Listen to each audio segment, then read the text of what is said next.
Hi, hello mga kalasa. Welcome sa Lasang Pilipina. Mahilig ka rin ba sa empanada? Gagawa tayo, simple lang ang sangkap pero napakasarap at masustansya naman.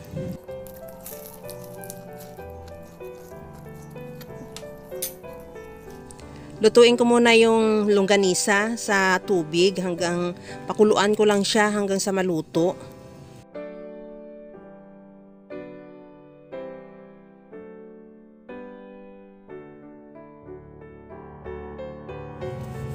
Hiwain ko na rin yung carrots sa maliliit lang na hiwa or maninipis. Kung kaya mo papahinipisan sa kagaya sa hiwa ko, mas maganda. Habang ginagawa ko yan mga kalasa, kung bago ka pa lang sa aking channel, welcome. At huwag kalimutan mag-subscribe at i-click ang bell button para sa mga notification. At kung dati ka pa, welcome back at i-follow mo na rin ako sa aking Facebook page Lasang Pilipina.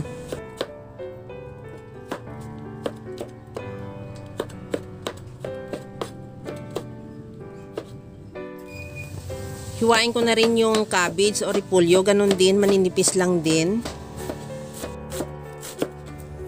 At ilagay sa bowl at i-set aside muna.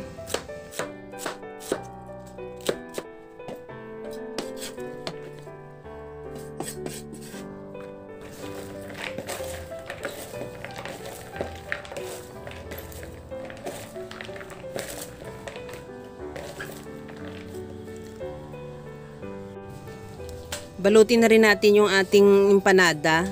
Gamit ko ay lumpia wrapper, 2 pirasong lumpia wrapper sa every 1 pirasong empanada. Lagay ko na rin yung gulay at lagyan natin ng maliit na butas or bilog sa gitna para ilagyan natin ng itlog.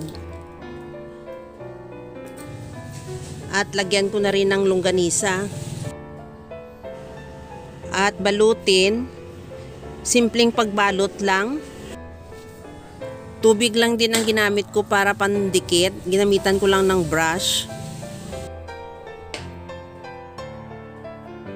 Siguraduhin mo lang din na masara mo ng mabuti yung dulo para hindi lumabas yung palaman ng ating empanada. At pagkatapos niyan, pwede na natin yan prituhin.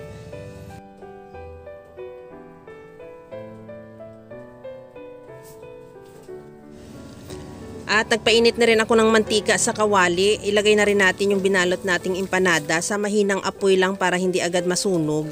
O para sigurado tayo na maluto din yung loob dahil naglagay nga tayo ng itlog. Pagka nag-brown na rin yung kabilang side, saka natin siya baliktarin. Ganun din yung kabilang side. Pagka nakita mo na rin na ikaw rin makasabi na luto na, tanggalin natin muna yan. At ilagay sa strainer para makatulo yung excess na mantika.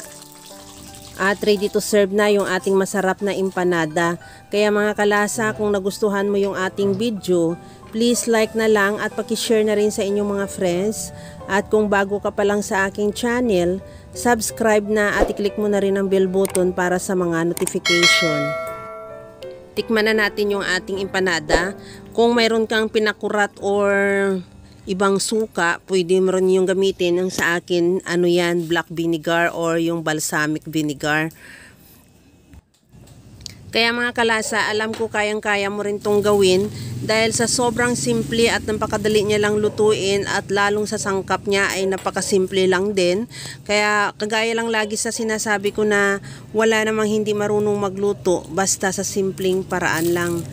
Hanggang sa muli mga kalasa. Thank you for watching. Bye-bye!